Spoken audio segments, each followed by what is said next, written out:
Our last section in chapter 8 is angle of elevation and angle of depression.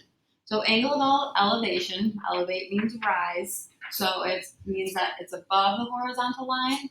In depression, if you're depressed, you're probably a little bit down, so depression means below the horizontal line. So I have a beautiful example here. Bob is looking, his line of sight is the horizontal line. Where he's looking at, that is going to be his straight horizontal line. Then if he looks up, so he's looking at the bird, this would be his angle of elevation. If he looks down at the flower, then he would have an angle of depression. So first we have to identify angle of elevation and angle of depression. So if you look at this picture here, the very first thing, whenever you're getting the angle, you have to find the horizontal. So if we're looking at angle 1, the horizontal is this little dotted line. Well, if I'm going from the dotted line and forming angle 1, I'm going down. So that would be depression.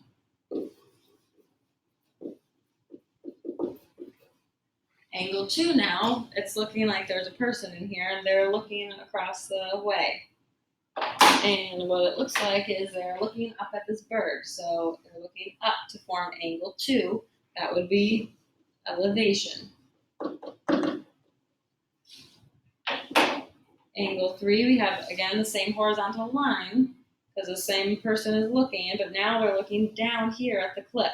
So looking down would be depression. And then lastly, we have down here on the bottom, if you were down here on the bottom and you looked up at the balloon, you would go this way to make this angle, which would be elevation because you went up. So elevation means up, depression means down. So now we're going to use the angle of depression to solve using our trig functions. So if we look here, we have this horizontal line, and then we have this angle underneath, which this would be the angle of depression. Now, if we have a triangle here, we know that this is also horizontal. So these are parallel lines. And if you have parallel lines, that means that if this is 18, this angle has to be 18 because those are alternate interior angles. So we're all the way back to chapter 4. So now we can ignore all this, so we don't need that. What we're going to do is, where is our reference angle? Right here, 18. And then I have the opposite side, and this is my hypotenuse. So opposite and hypotenuse means I'm using sine, and I have my angle, so I'm going to plug my angle in. Sine of 18 equals opposite, so 16 over hypotenuse, which is x. And again, we have some fancy solving to do. Multiply both sides by x. So I get x sine of 18 equals 16. Well, to solve, sine of 18 is just a number, so all I do is divide both sides by sine of 18. You need to punch that in your calculator, and then you get 51.8 if we round to the nearest 10.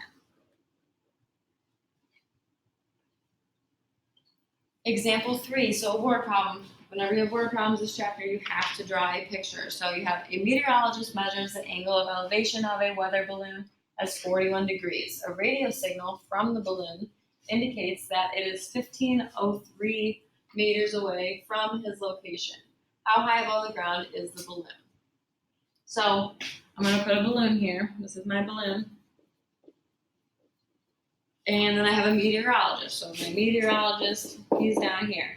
Well, he looks up, and I know it's up because it says elevation. So he is looking up. And I know that his horizontal line, if you look straight across, this would be his horizontal line. So this is his angle of elevation, which is 41 degrees. And then it says that he hears a radio signal from the balloon that indicates that it's 1503 meters away from his location. So that means that if he was to keep walking, he would be 1503 meters away down here. And then it says, figure out how far away is the balloon. So this is going to be our x because we're trying to figure out where is the balloon at. So again, I'm going to use my trig function. So I'm given this angle here. So I'm given 41. I have opposite and I have adjacent because this is not the hypotenuse because this would form a right angle right there. So then I'm going to plug in. So the opposite and adjacent would mean tangent. So I have tangent of 41 equals opposite, so opposite is x, over adjacent, which is 1503 meters.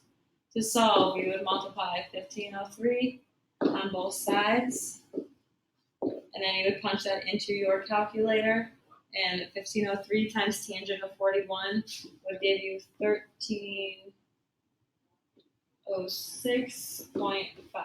So it would be 1,306 meters away. I mean high, above the ground.